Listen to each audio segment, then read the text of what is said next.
श्री स्वामी समर्थ. श्री गुरुदेव दत्त.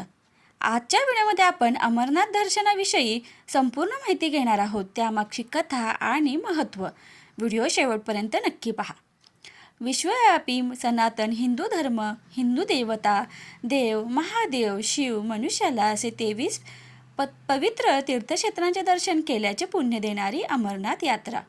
मनुष्याला 23 पवित्र तीर्थक्षेत्राचे दर्शन केल्याचे पुण्य देणारी यात्रा म्हणजेच अमरनाथ यात्रा. धार्मिक मान्यतेनुसार अमरनाथ गुहेतील बर्फाच्या शिवलिंगाचे दर्शन घेतल्याने काशीमध्ये घेतलेल्या दर्शनापेक्षा 10 पट, प्रयागपेक्षा 100 पट आणि नेहमी शरण्यापेक्षा 1 सहस्त्रपट अधिक पुण्य लाभते. म्हणूनच आजही कोट्यावधी हिंदू मोठ्या भक्तिभावाने अमरनाथ यात्रा करतात. अमरनाथ गुहेतील बर्फाच्या शिवलिंगाची तसेच तेथील पार्वती पीठाची वैशिष्ट्ये पाहूया. हिमलिंग गुहेच्या छतावरून पडणाऱ्या पाण्याच्या थेंबामुळे नैसर्गिकरित्या बर्फाचे शिवलिंग तयार होते, ज्याला बाबा बर्फानी म्हणतात. या गुहेचा शोध बुट्टा मलिक नावाच्या मेंढपाळाने लावल्याची अशी लोककथा आहे. अमरनाथ यात्रा ही अत्यंत कठीण मानली जाते आणि दरवर्षी श्रावण महिन्यात भाविक या स्वयंभू शिवलिंगाच्या दर्शनासाठी येतात.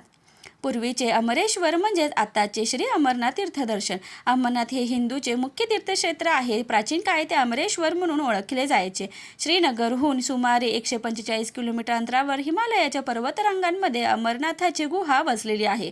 समुद्रसपाटीपासून 3,978 मीटर उंच ठिकाणी असलेली ही गुहा 160 फूट लांब आणि 100 फूट रुंद आहे. या गुहेची उंची अधिक आहे. अमरनाथ गुहेतील बर्फाच्या शिवलिंगाच्या दर्शनाने मनुष्याला 23 पवित्र तीर्थक्षेत्रांचे दर्शन केल्याचे पुण्य मिळते. बर्फाच्या शिवलिंगाच्या रूपाने साक्षात भगवान शिवाचे अस्तित्व असलेली अमरनाथ गुहा. अमरनाथ येथील गुहेच्या बर्फाचे शिवलिंग तयार होते. भगवान शिवाने देवी पार्वतीला या गुहेमध्ये अमरत्वाचा मंत्र दिला होता. हे या गुहेचे महत्त्व आहे. साक्षात भगवान शिवाने या गुहेमध्ये अस्तित्व आहे अशी भाविकांची श्रद्धा आहे. पार्वती देवीला अमर कथा सांगण्यासाठी घेऊन जात असताना भगवान शिवाने वाटेमध्ये प्रथम स्वतःचे वाहन नंदीचा त्याग केला. यानंतर चंद्रबाडी येथे स्वतःच्या जटेमधून चंद्राला मुक्त केले. शेषनाग येथील एका तलावावर पोचल्यानंतर त्यांनी गळ्यातून साप काढले.